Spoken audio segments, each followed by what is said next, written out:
seperti biasa selalu istimewa. Selamat malam pemirsa Kompas TV dimanapun Anda berada. Senang saya Dinta Mirakusuma didampingi seperti biasa dua rekan saya yang cantik, kami Dia Radisi dan Tara The Tuars hadir untuk 1 jam jam ke ya? depan untuk menemani Anda dalam 3 in 1. Gali informasi. Jadikan inspirasi. Yang namanya 3 in 1 itu selalu spesial. Bintang tamu yang kita hadirkan gak mungkin gak ada yang spesial. Betul. Ya kan?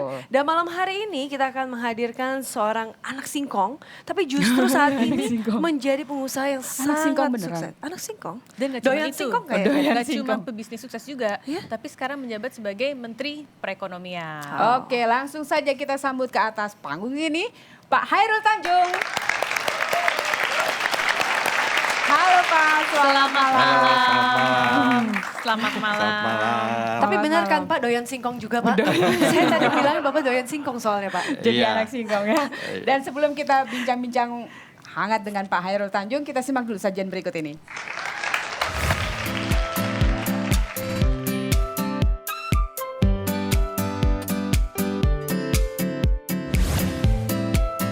Sudah kesekian kalinya, bos City Corp Khairul Tanjung didaulat jadi salah satu orang terkaya di Indonesia versi majalah Forbes. Tumbuh di tengah keluarga yang serba kekurangan, mental kerja keras dan intuisi bisnisnya terasah sejak di bangku sekolah. Usaha pertamanya bisnis fotokopi sukses semasa CT muda kuliah kedokteran gigi. Lantas berkali-kali ia jatuh bangun, namun kemudian sukses kembali untuk mengelola Bank Mega, membangun bisnis media dan retail. Dari anak singkong, Khairul Tanjung bertransformasi menjadi konglomerat yang nasionalis dan dipercaya menjadi Menteri Perekonomian.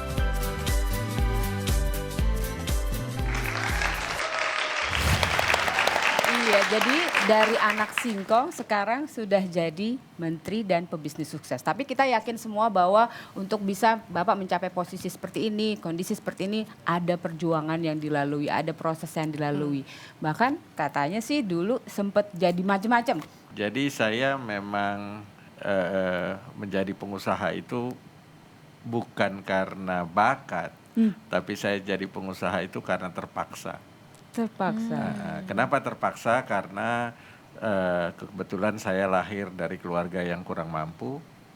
Lalu pada waktu saya sekolah, mulai dari sekolah dasar, sekolah menengah pertama, sekolah menengah atas, pelan-pelan sudah mulai cari uang. Iya, karena Dari keadaan. mulai belajar di sekolah itu kalau istirahat dulu kita di sekolah suka diajarkan jualan es mambo, jualan kacang. Itu gitu. kelas berapa itu Pak? Itu Pertama mulai kali? dari SD kelas SD ya? kelas Oke. 5, kelas 6. Lalu dilanjutkan SMP ya mulai bantu-bantu ya pernah ada satu cerita yang unik misalnya di SMP itu saya mengurus studi tour waktu itu. Ya, teman-teman sekolah SMP waktu itu studi tour ke Jogja. Untuk ongkosnya harus bayar 15.000. Oke. Nah, waktu itu saya nggak punya uang lah. Ceritanya bantu-bantu, coba cariin bis semua segala macam. Akhirnya bisnya dapat, saya dapat uang juga waktu itu. Tapi nggak cukup, cuma 5.000. Cuma 5.000. Keuntungan Iya. yang didapat gitu ya. 5.000, jadi ya akhirnya teman-teman berangkat gitu. Saya urusin semua sampai bisnya jalan, ya saya nggak ikut. Loh, Gitu, kenapa uangnya nggak cukup kan cuma Karena 5.000, 15.000 ya, Pak, ya? 15.000 sementara Oke. minta uang sama orang tua nggak punya. Waktu itu sebenarnya banyak teman-teman yang kalau saya ngomong saja mereka Kasih. pasti mau bantu. Tapi buat saya akan sangat tidak enak. Saya memang suka punya perasaan seperti itu.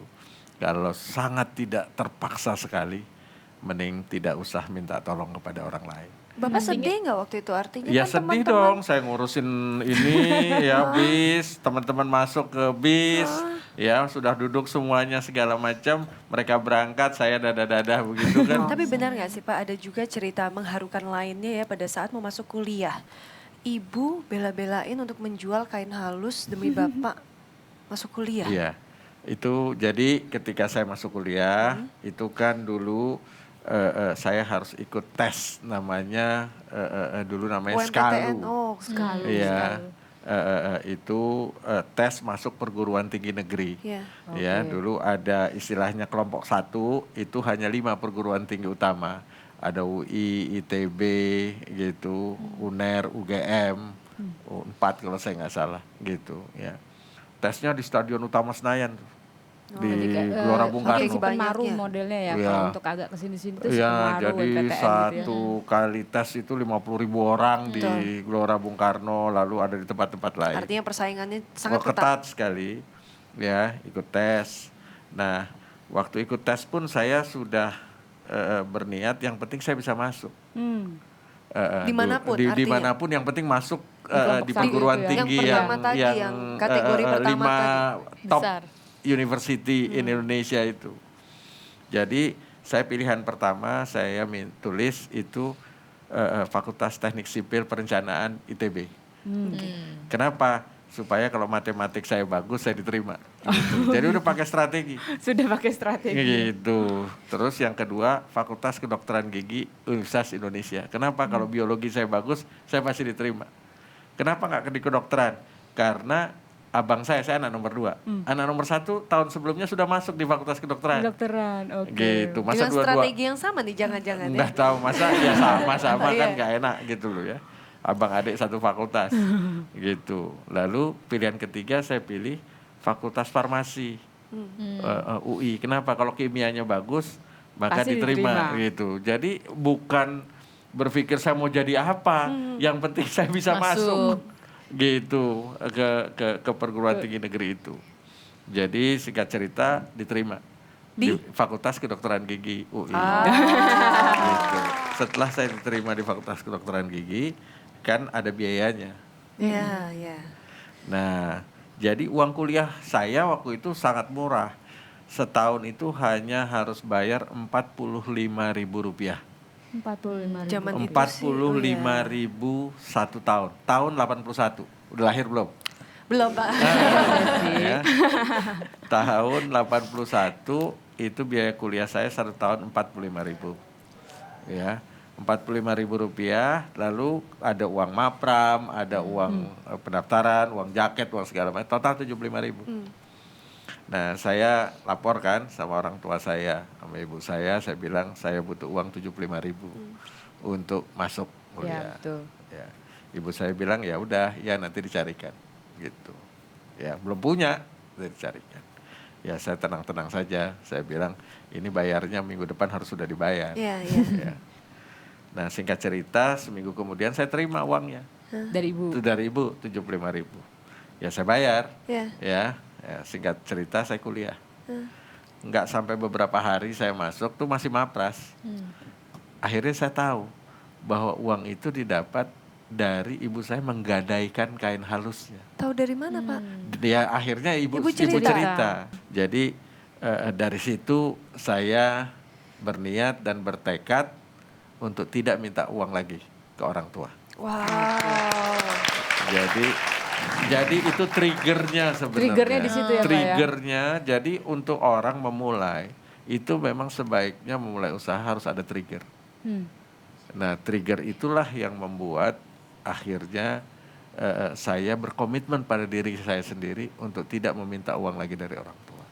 Dulu begitu masuk ada dosen bilang, semua mahasiswa Anda harus punya namanya buku ACC untuk praktikum.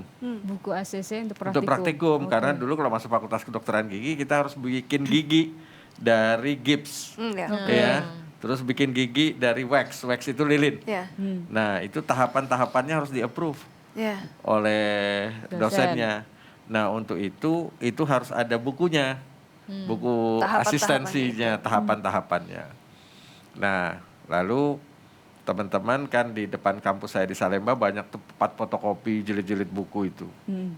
Datanglah mereka ke sana. Kalau bikin kayak gini berapa? Rp500 katanya. Ya kan? Tapi toko lain 500.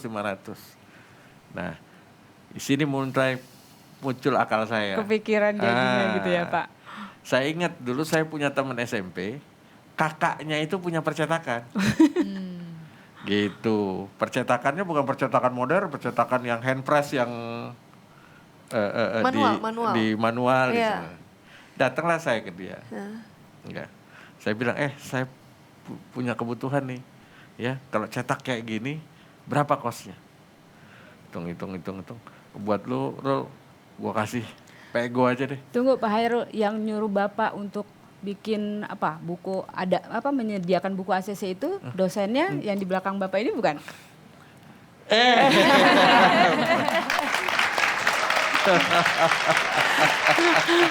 Betul Pak, Silakan, dosen Pak. Mari Bapak. Terima kasih. Apa kabar? Ini siapa, Pak? Kabar baik. Selamat malam Bapak. Biar akrab Pak Boy kali ya. Atau apa? Mari silakan Kita duduk, bisa Bapak. panggil Pak dengan Boy ini siapa Pak Hairul? Dia ini unik. Dia ini dosen saya tapi juga teman saya. Oh gitu. Jadi bisa? saya kenal beliau waktu masuk, tentu dia sebagai dosen. Tapi lama-kelamaan dia bukan saja sebagai dosen tetapi sudah jadi teman saya. Malah lebih ke teman daripada ke dosen. Ke dosen, betul. Tapi emang seperti itu ya Pak ya, Pak Boy. Jadi kalau Pak Hairul itu Beliau selalu... guru saya malah. Kenapa? Guru saya. Benar. Ini mana yang dosen, mana yang Enggak, guru benar, jadinya. benar. Saya banyak belajar kehidupan dari beliau. Wah, luar biasa. Coba kira-kira kehidupan apa saja yang dipelajari, kita tentu saja akan mengambil inspirasi itu semua. Jadi jangan kemana-mana, kita mau istirahat sebentar. Tetap bersama kami dalam 3 in 1.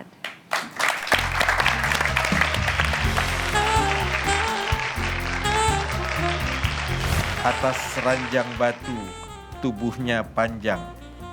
Bukit barisan tanpa bulan.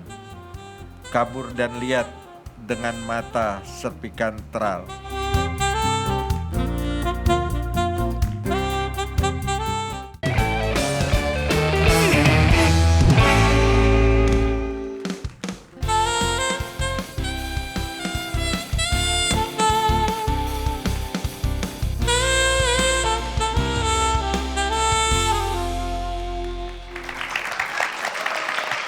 Masih belum selesai Pak ceritanya. Iya. Bermain Dari foto. 500 perak Jadi- tadi ya. Iya, jadi karena saya punya teman, saya tanya sama dia, berapa nih kalau lu cetak kayak gini gitu. Terus dia bilang kalau buat lu gue kasih modalnya aja deh.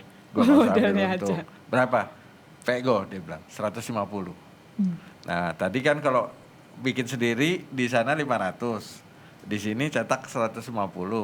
Ya udah saya bilang sama teman-teman, kalau yang mau bikin sama gua 300. Lumayan. Ya, semua bikin. Akhirnya Oh bikin. iya kan 300 banding 500 kan hukum dagang semua bikin. Nah, kurang lebih 100 orang, 300 untung 150. Nah, itulah 15.000 saya yang pertama saya dapat di kampus. Wah, 15.000 di zaman itu sama dengan berapa berarti Pak Ya, zaman kalau sekarang? bakso waktu itu kira-kira Dua mangkok.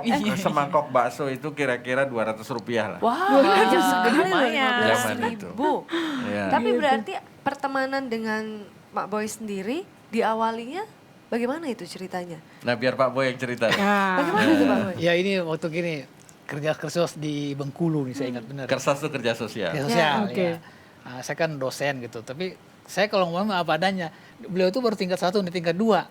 Saya heran nih kok orang tingkat 2 bisa memimpin kersos sebegini besar, 3 kabupaten. Nah, karena saya juga saya terus terang saya bilang, sini kamu. Kamu kok pinter banget sih, saya bilang kamu baru kelas 2 ya sudah bisa memimpin kersos begini. Rupanya saya itu membuat kesan sama beliau. Nah, suatu waktu begitu mau kersos lagi di Padang, berikutnya ada wakil dekan dulu mengharuskan ada dosen bimbing.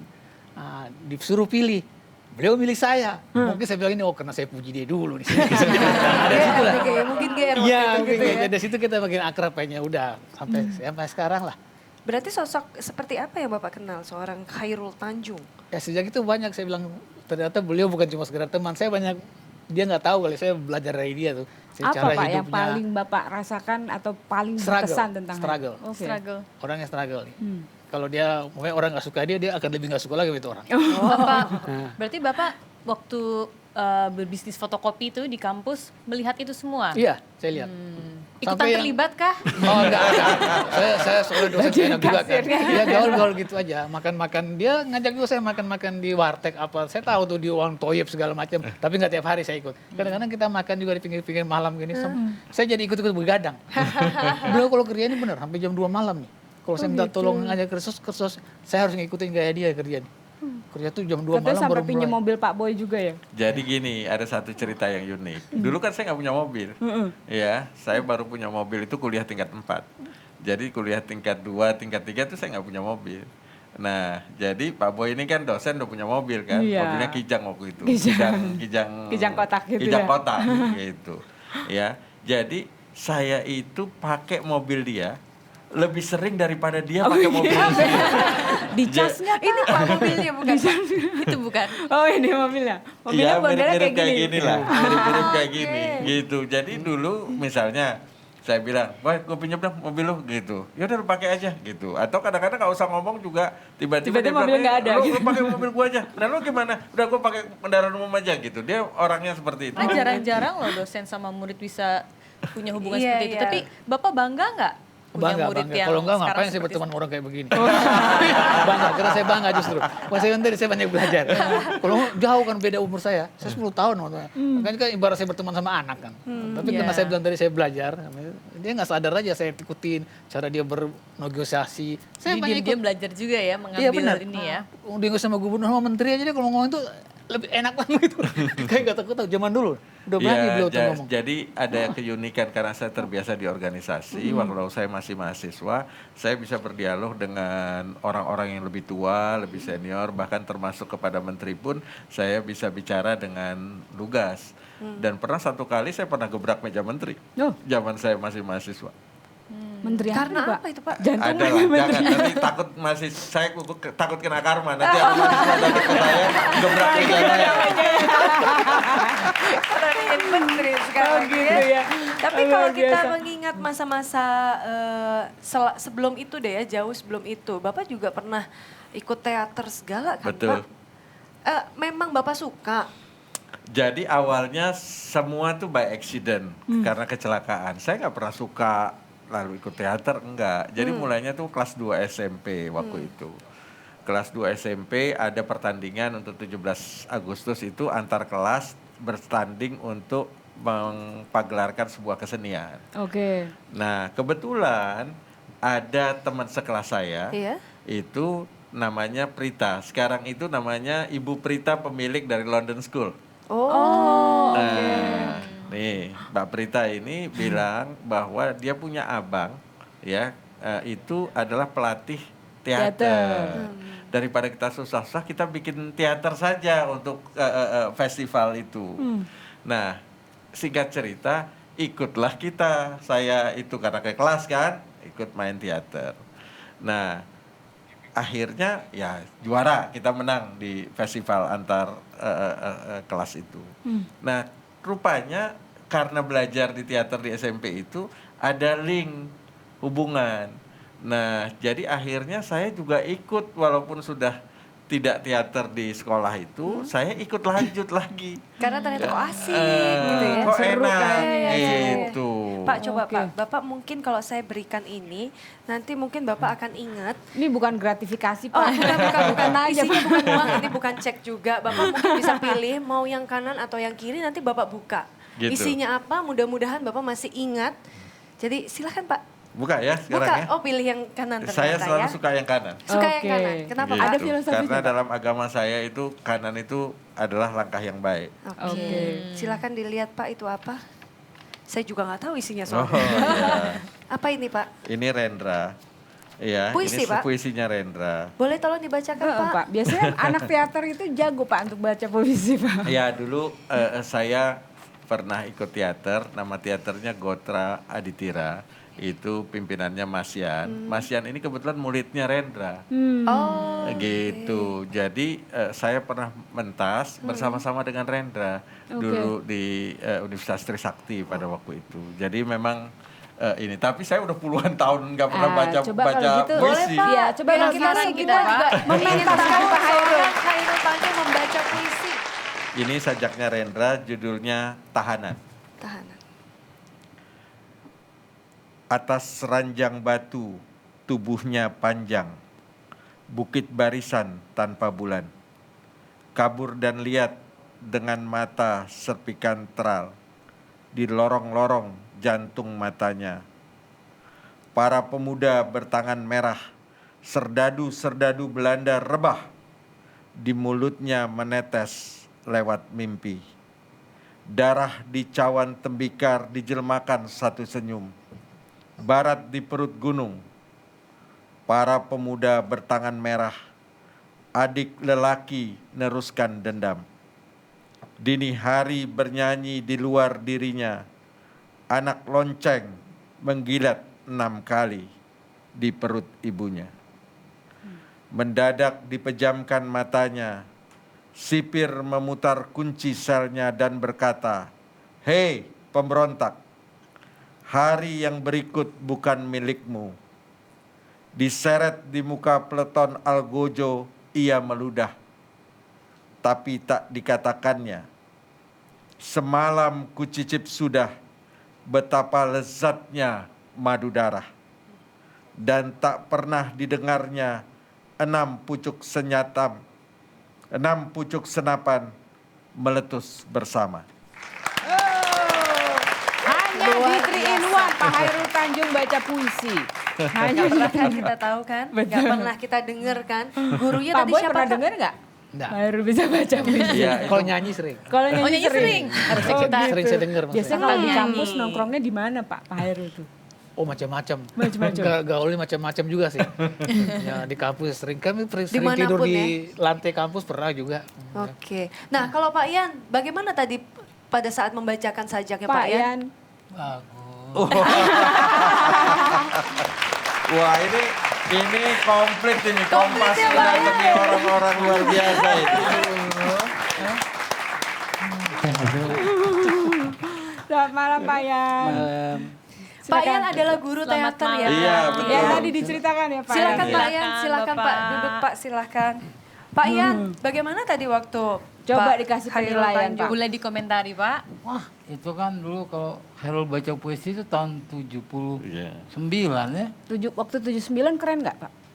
Karena dan masih kelihatan masih bisa ngalahin dialognya. Oh, Masih kebayang sama saya seorang tahanan dalam perang revolusi dulu ya. Ditangkap, ya kan, adiknya akan membalas dendam dan dia siap besoknya dieksekusi mati. Itu kan puisinya Mas Rio itu masih bisa seorang main kue-kuen.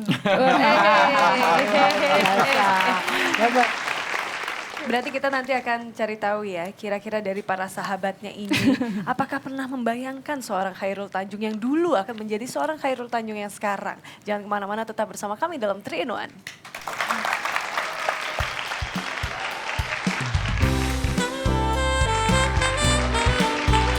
Tiba-tiba stasiun itu nggak mau nayangin. Saya begitu kecewanya sampai saya bilang, awas nanti saya akan punya stasiun sendiri.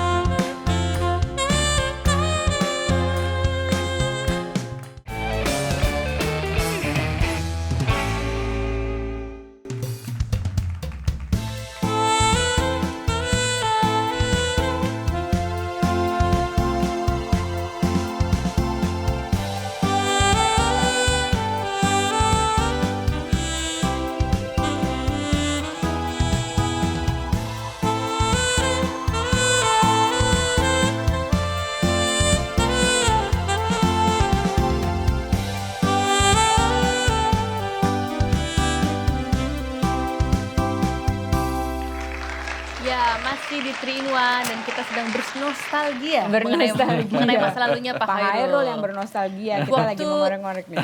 Pak Hairul bermain teater itu seperti apa Pak Yan? Ya, Pak Hairul ini tipenya tipe anak yang serius. Ya. Serius. Serius. Porsi bercandanya nggak banyak karena dia apa-apa tuh fokus, jadi punya idealisme tinggi, kepedulian sosialnya juga tinggi kan. Kalau baca buku misalnya apa tadi Rendra apa segala macem, ya apapun yang dia tekuni dengan teman-temannya ya serius, sehingga kadang-kadang Kalau saya agak nyeleneh sedikit, dia protes. Oh gitu. Ini kita mau dibawa Misalkan kemana apa, Pak? nih? Ingat Gitu. nggak? Masih Kacau ingat nih nggak? katanya. Masih ingat nggak apa yang pernah diprotes Pak Hairul? Ya, ada masalah pandangan ideologi mungkin ya. Tapi ada lagi juga ketika saya bagi melatih mereka, saya mulai jatuh cinta, punya pacar, dibawa di hutan kayu itu dulu masih banyak kebun singkong apa gitu ya. Jadi mereka kan udah kumpul. Dari awal tuh udah kumpul, udah disiplin kan. Tiba-tiba saya menunjukkan tidak disiplin gitu. Ini ngumpulin teman-teman, wah samperin. Samperin. Nah itu, tapi ya saya harus mengakui dong, ketika sesuatu yang koreksi itu benar ya harus kita terima kan gitu. Dan saya lihat dari situ juga Pak Hairul seperti itu dengan teman-temannya. Nah kalau Pak Hairul sendiri dari teater ataupun dari apa yang Pak Hairul terima itu apa yang bisa dari pelajar ya, terutama dari teater ya? Waktu masian sama-sama kita itu banyak diskusi-diskusi yang kita lakukan tentang pemikiran-pemikiran yang sebenarnya untuk saya masih terlalu muda waktu itu untuk Iya, mempelajari masalah sosial, masalah filosofis, masalah segala sesuatunya. Terlalu dalam untuk seorang anak muda. Saya masih SMA kelas 1. Iya betul makanya. Ya. Tapi rupanya hal seperti itu membuat saya juga jadi lebih cepat matang. Nah, karena lebih cepat matang, ya akhirnya saya menjudgment kehidupan saya itu bisa lebih cepat daripada orang lain. Nah, Itu sebenarnya kalau saya nangkep itu hal-hal yang saya dapat dari pembelajaran Teater, saya ya. dengan teater. Oke. Kalau kalau misalnya di zaman SMA kuliah kan biasanya anak laki-laki tuh kan bandel-bandel gitu ya. Ada nggak sih kebandelan-kebandelan mungkin Pak Hairul yang dilihat gurunya dan dosennya? Ya, kalau saya melihat bandel biasa lah, malah Bandel mahasiswa. biasa. Iya, wajar-wajar. Judulnya Saya juga bandel ya, mahasiswa Bandel dulu. mahasiswa itu yang seperti apa? Ya suka bolos, nggak pernah belajar. Gue nggak pernah belajar ini benar. Saya memang nggak pernah belajar. Nggak pernah belajar? Saya nggak pernah belajar. Saya nggak pernah nyatet, ya. Jadi kalau Tapi dengerin nggak, Pak? kuliah nggak mana. Tapi jangan lupa, saya ini mahasiswa teladan tingkat nasional. Pak Boy dulu waktu akrab dengan Pak Hairul, Pak Boy sudah bisa melihat belum sih bahwa mungkin Pak Hairul ini someday akan benar-benar menjadi orang dalam Iya, tanda kutip iya. orang besar gitu. Iya. Bapak sudah Iya, melihat itu? Bukan cuma saya, man. Senior saya juga yang Pak Arifin itu mau begitu. Apa yang Bapak lihat waktu itu? Beliau itu kalau datang dengan proposal, Oh. bukan dengan ngomong. Kalau orang Oh, lain beda sama saya, langsung beliau datang tuh proposal masih gitu ya, Pak, ya? wacana. Oke. Jadi beliau tuh datang dengan konsep. Jadi Pak Arifin tuh bilang sama saya, nanti ini Hairul ini jadi orang yang benar lah gitu. tapi pernah cerita nggak sih? Karena belajar bukan berarti dia nggak belajar, tapi sebenarnya dia bisa ngatur waktu. Saya nggak tahu lah. Tapi sepanjang saya tahu, saya ikut main dia nggak pernah belajar. Nah, mungkin di luar dari saya dia belajar, saya nggak tahu. Tapi selama pertemanan pernah cerita nggak, misalnya Pak JT itu pernah bilang bahwa nanti suatu saat ya, Mimpi lihat apa? pengen jadi saya apa? akan punya apa atau Cita-citanya apa. apa? Ada tentu saja manusia biasa lah. Salah satu contoh gini, waktu Menpora yang dulu tuh Isman, siapa? Pak Ahyono Isman masih umur 37 jadi Menpora. Saya ingat beliau bilang, nanti gue tuh umur 35 jadi menteri. Nah, saya ingat yang mau bicara gitu. Sekarang hanya ternyata maunya Menko, menteri biasa nggak mau. Jadi agak lebih sedikit Saya ingat usianya. tuh, saya ingat benar. Pak Hairul sempat mungkin berucap waktu masa muda itu berucap sesuatu yang akhirnya sekarang terwujud, misalkan ingin jadi apa gitu Iya, apa gitu. saya ini punya mulut yang Sakti. agak tidak baik sebenarnya. Oh gitu. Ya, kenapa? Karena biasanya kalau terucap itu menjadi sebuah kenyataan. Jadi misalnya saya kan dulu mahasiswa kan gelantungan di bis gitu, ya, lewat mobil Mercy gitu, ya, saya bilang nggak usah khawatir, nanti gue bisa pakai mobil itu. Punya gitu. dong sekarang ya Pak ya? Bukan sekarang, dulu. Oh, dong. Dulu, sekarang lebih bagus lagi masih. Sekarang bukan Mercy kan satu lagi gitu. Jadi semua itu terjadi. Begitu juga punya bank, punya televisi, masalah macam. Itu pernah terucap Itu berarti? kepikiran Iya, punya jadi TV. ini contoh nih, punya televisi. Ini lucu nih ceritanya. Ini cerita benar, bukan cerita bohong. Cerita benar. Dari tadi Satu semua cerita kali bener saya ya. jadi pengusaha, tapi pengusaha masih pengusaha kelas menengah lah. Ya, ceritanya ada satu orang lah, satu kelompok dari salah satu stasiun, ya, datang waktu itu stasiunnya masih cuma 5, gitu, datang ke saya, bilang, Pak, ini ada proposal bagus nih, bikin sinetron, Oke. gitu, Bikin ya, sinetron. bikin sinetron, gitu. Saya waktu itu masih muda, masih bujangan, ya ada orang nawarin bikin sinetron, ini udah dikontrak sama station itu. Ya, singkat cerita, udahlah bikin kita. Ya, jadi sekian episode gitu. Tiba-tiba station itu nggak mau nayangin. Saya datengin dong direksinya.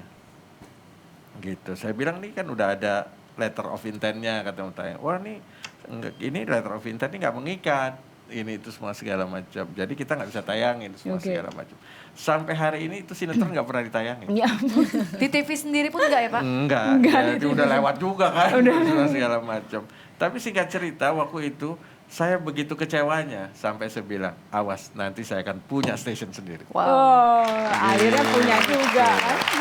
Jadi semua itu makanya saya bilang saya nggak boleh berucap sesuatu yang tidak baik karena itu biasanya jadi juga nggak baik buat orang yang saya berucap seperti itu. Makanya saya juga mesti hati-hatilah dalam berucap. Tapi saya mau tanya terakhir buat Pak Yan dan Pak Boy. Apa yang Bapak lihat dari Pak Khairul sekarang? Ada yang berubahkah? Setelah menjadi pengusaha yang sangat sukses. Pak Yan Kalau dulu mungkin. kepribadian dia tetap seperti dulu yang saya kenal. Tapi mungkin status sosial pasti berubah. Karena karirnya, karena takdirnya. Kalau dulu saya nggak pernah bayangkan nama Khairul Tanjung itu jadi pemilik bank, pengusaha, punya televisi, jadi enggak. Dia anak baik ya gitu. Anak yang mau kerja keras ya. Tapi saya percaya ternyata takdirnya mengantarnya sampai ke situ kan gitu. Dan sampai hari ini yang saya perhatikan pribadinya nggak berubah. Oke. Kalau Pak Boy? Kalau Pak Boy? Iya, saya juga gitu. Saya bilang nggak berubah, malah saya yang berubah karena segen gitu loh. Oh gitu. Tapi yang saya sampai sekarang ingat kalau saya minta tolong misalnya, kan dulu saya suka anggaran kersos gitu. Rul, tolong gue gini. Kalau dia udah iya, jalan. Makanya saya percaya itu. Cuma sekarang saya tentu nggak bisa begitu ya. Ada prosedur ya. Kalau dulu saya tinggal hubungin Rul, tolong bantu gue gini. Kalau dia udah bilang iya, kalau dia bilang enggak, saya nggak jalan juga, nggak berani. Itu ya makanya saya yakin kalau dia udah bilang iya, ayo biasanya jalan. Oke, Jadi baik. ucapannya terbukti kan. Ucapannya terbukti. Kita masih akan lanjut lagi dengan Pak Khairul, tapi sebelumnya kita ucapkan terima kasih buat Pak Yan, Pak Boy sudah hadir, ya bikin surprise buat Pak Khairul. Terima kasih banyak ya Pak ya. Dan pemirsa jangan kemana-mana dulu, kami akan kembali sesaat lagi tetap di 3 in 1.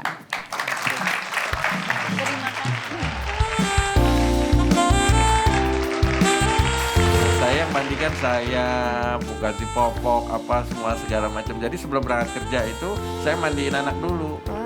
Gitu, mandiin jadi anak, tanya, Pak. Lihat di gitu, mana, Pak? ya. Sampai selesai baru saya berangkat kerja.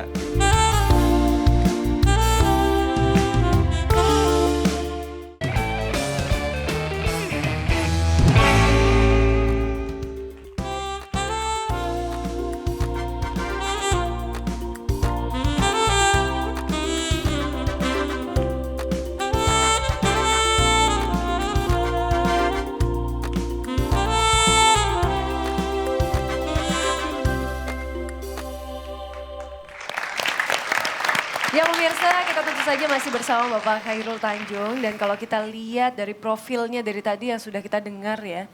Sudah sukses sebenarnya mulai dari SMP, SMA, bahkan kuliah. Pasti banyak yang ngejar-ngejar nih Pak, perempuan-perempuan apalagi di kampus. Bener nggak sih, Pak? Jadi saya dulu tidak pacaran waktu SMP maupun SMA. Kenapa? Karena nggak punya uang. Gitu kan pacaran perlu ongkos Modal, buat nyapel, buat traktir. ya, terus buat makan bakso gitu ya kan, mesti Doyan banget punya sama bakso kayaknya. modal gitu loh. Saya nggak punya modal, jadi saya nggak pacaran. Jadi pertama kali pacaran Gitu. kapan Pertama Pak? pacaran tuh saya tingkat 2 kuliah. Ketemu dengan Bu Anita berarti tahun? Ketemu Bu Anita itu agak unik. Jadi saya selesai kuliah, dia masuk tahun 87. Oke. Jadi nggak pernah ketemu di kampusnya. Oh. Gitu. Ketemunya tuh di luar kampus. Apa yang bikin Bapak jatuh cinta Pak? Junior kece kayaknya ya. Junior Ya kece. jodoh ya. Jodoh. Jodoh. Jadi kejadiannya juga ketemunya juga lucu. Gimana tuh Pak? Ya, jadi satu kali saya bawa partner bisnis dari Korea. Malam makannya di bakmi GM. Gitu, bakmi GM yang masih di Tamrin dulu. Sekarang udah Jalan nggak ada. Sunda itu ya, Pak, ya? Ada bioskopnya waktu itu 21. Gitu, saya ngajak makan dia di situ, di bawah paling besar kan. Nah tiba-tiba ada cewek yang manggil, dok gitu loh. Selamat malam dok. Dok ya gitu ya, dipanggilnya dok ya. Iya kan biasa Oh, kalau iya. dok, saya kan gini-gini dokter gigi. Iya benar. Jadi kalau mahasiswa itu manggil saya itu Pasti dok, dok. gitu, malam dok, gitu. Jadi saya nengok, saya lihat, apa kabar gitu. Oh Ingat ternyata namanya, Pak? mahasiswa, enggak ingat. Orang nggak tahu juga kan kenal gitu. Tapi saya lihat cantik juga. Boleh juga nih gitu ya Pak. Ya jadi gitu ceritanya. Lalu berlanjut pertemuan berikutnya saya datang ke kawinan kawan saya yang sudah jadi dosen. Jadi saya datang gitu ke kawinan itu. Lalu ternyata ada dia sebagai mahasiswi kan. Nah situ Ketemu lagi nih ketemu gitu ya. ketemu lagi. Dia bilang, dok saya mau belajar dong bisnis gimana gitu. Kalau zaman sekarang modus ya. Modus. Iya, modus. Modus. Nah, Terus Pak? ya udah, saya bilang, saya minta nomor teleponnya, gitu. Modus lagi. Ya, jadi ya mulailah di situ bertemu dan lanjut. Pacaran berapa lama Pak? Lama, karena waktu itu kan dia masih kuliah juga.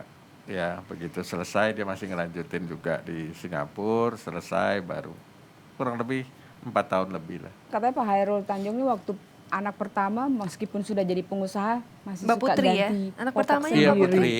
Masih suka Iya. ganti popok. Bukan gitu nggak ya? suka, dulu kan waktu baru lahir, istri saya kan belum pernah megang anak kan, takut masih ini, khususnya waktu tali pusatnya kan belum ini. lagi puput atau Wah, ya?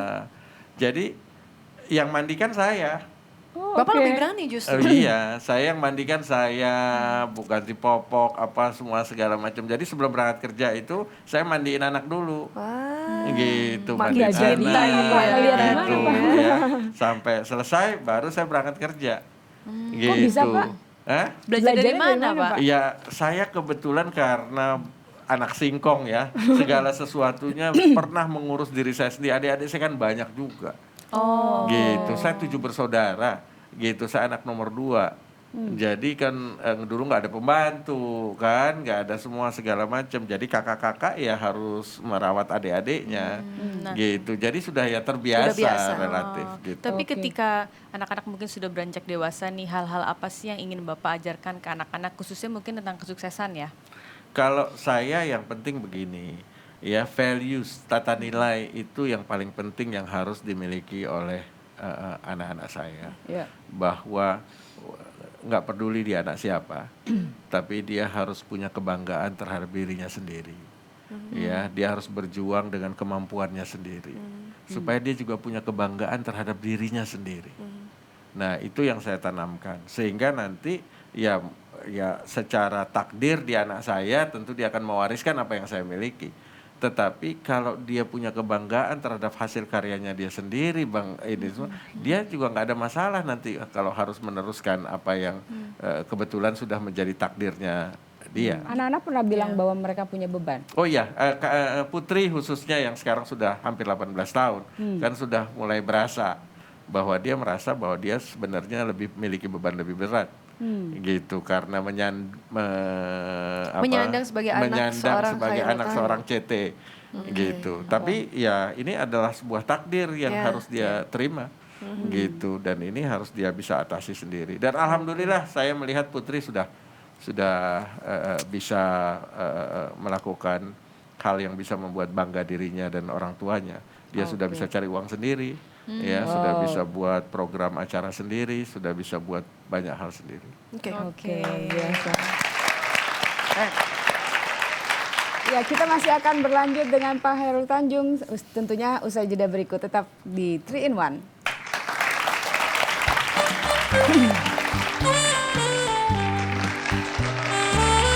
Kalau nanti Presiden baru nawarin Bapak lagi untuk melanjutkan, bagaimana Pak? Saya sudah menyatakan terima kasih. Oh, terima kasih. Ya, jadi Artinya apa, biarlah Pak? saya kembali ke habitat saya. Oh, habitat saya.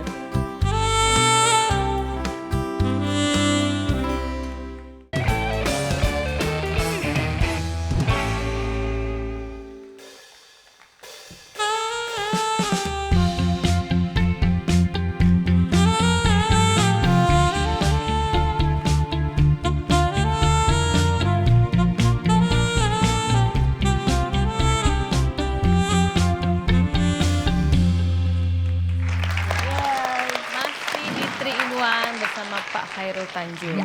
Pak, dari semua kesuksesan Bapak nih, menurut Bapak mana yang pegang peranan paling penting? Luck, leadership, apa kira-kira yang mungkin Kreativitas atau Peranan- justru nekat? Nekat Bisa ya? jadi. Bisa jadi. Yang paling penting kalau orang mau sukses yang pertama adalah kerja keras. Kerja keras. Ya, karena apa?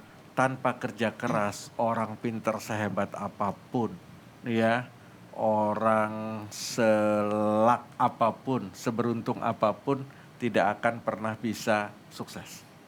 Sesukses orang yang bekerja keras. Ya, kenapa? Kan kita percaya Tuhan Maha Adil.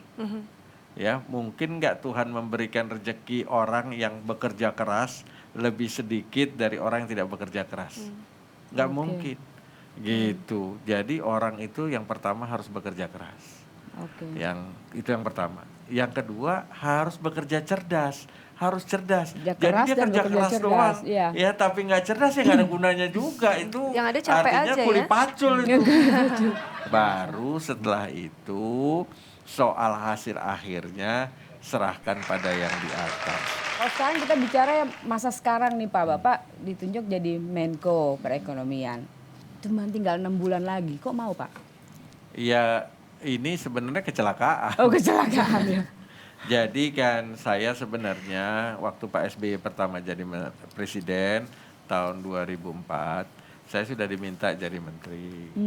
Tapi saya sampaikan ke beliau, Pak, gitu kalau Bapak boleh saya tetap di luar saja jadi pengusaha. Kenapa? Karena kalau nanti Bapak suruh saya jadi menteri, nanti nggak ada lagi jadi pengusaha. Oh gitu ya. Jadi pengusaha Semuanya pribumi kan jadi jumlahnya menteri. sedikit. Nah, kalau seandainya saya jadi menteri, nanti pengusaha pribuminya hilang. Gitu. Padahal nyari pengusaha lebih susah, khusus yang pribumi, daripada nyari menteri. Setiap kali reshuffle kabinet ditanya lagi. Ditanya lagi "Gimana, terus, udah ready?" ditawari terus ya, Belum, Pak. Pak, gitu.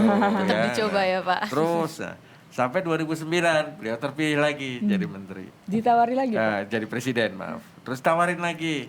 Saya jawabnya sama gitu, Pak, saya di luar aja lah, jadi usaha aja, ini semua segala macam. Lalu beliau bilang, ya udah, boleh jadi pengusaha, tapi harus masuk, bantu saya di dalam. Gimana caranya, Pak? Ya udah, nanti masuklah bantu. Makanya dibentuklah Komite Ekonomi Nasional. Oh, I see. Gitu, saya tetap pengusaha, tapi saya boleh dari komite. menjadi bagian dari perencanaan, ya, saran-saran terhadap kebijakan yang dibuat oleh pemerintah. Dan saya udah ikut sidang kabinet itu sebagai ketua Komite Ekonomi Nasional. Tapi tetap status saya bukan pejabat negara, saya tetap pengusaha. Nah tiba-tiba Pak Hatta kan harus maju mau jadi calon wakil presiden. Aturannya harus mengundurkan diri. Nah karena mengundurkan diri kan harus ada orang. Nah Pak SBY menyatakan nama saya bahwa saya berharap betul Pak Chairul yang menggantikan karena nggak ada orang lain yang dia percaya dan begitu nyebur hari pertama sudah langsung bisa kerja. Sudah langsung bisa gitu, kerja. nggak Itu belajar harapan Pak lagi, SBY ya? nggak ini semua segala macam. Ya saya karena sudah melihat Berkali-kali bahwa nolak. posisi sudah sedemikian penting dan juga ini situasi politik yang semakin Memanas.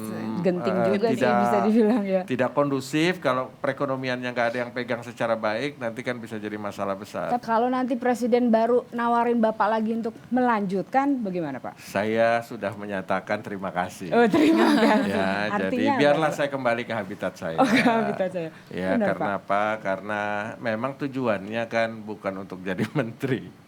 Gitu ya, banyak hal yang harus saya kerjakan. Tapi kalau dengan menjadi menteri masuk dalam pemerintahan, tentunya kan Bapak bisa berkontribusi lebih besar lagi untuk bangsa ini. Gitu. Betul, tapi saya kan juga punya tanggung jawab. Oke. Saya punya karyawan lebih dari 100.000 orang. Wow. Ya, yang harus dikasih makan, keluarganya juga harus dikasih makan, perusahaannya harus dibuat maju. Nah ini dalam 5 bulan, hampir 6 bulan ini kan saya mendadak nih, terpaksa harus ninggalin.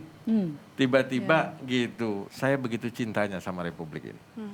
Ya, jadi apapun akan saya korbankan untuk Republik ini. Ya, karena itu saya akan tetap dalam posisi saya sebagai apapun. Sebagai pengusaha di luar pemerintahan atau di dalam pemerintahan, saya akan melakukan kontribusi maksimal terhadap Republik ini. Ya, jadi itu yang komitmen yang bisa saya berikan. Kalaupun saya di luar bukan berarti saya akan biarkan saja. Ya, pemerintahan itu tidak melakukan sesuatu yang seharusnya dilakukan. Oke, luar biasa. Terakhir Pak ya, saya punya sesuatu dari 3-in-1 untuk Bapak. Bisa bergabung Pak, maaf bersama saya di depan. Wow. Teman-teman mungkin ikut bergabung juga. Apa ini? Ini adalah kenang-kenangan karikatur dari 3-in-1. Terima kasih. Mudah-mudahan Bapak berkenan menerimanya dan dipajang Pak. Mau Bapak pajang dimanapun nggak masalah Dipajangnya Pak. boleh di kantor Transcorp ya. Meskipun Kompas TV ini Itu ya. ada tetangga di situ ya.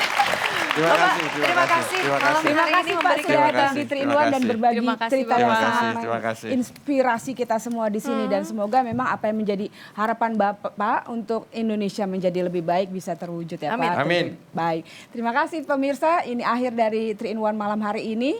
Saya Denta Mirakusuma undur diri. Saya Kamindia Radisti. Dan saya Tara Detuars. Sampai jumpa di 3-in-1 berikutnya tentunya dengan tamu istimewa lainnya. Selamat malam.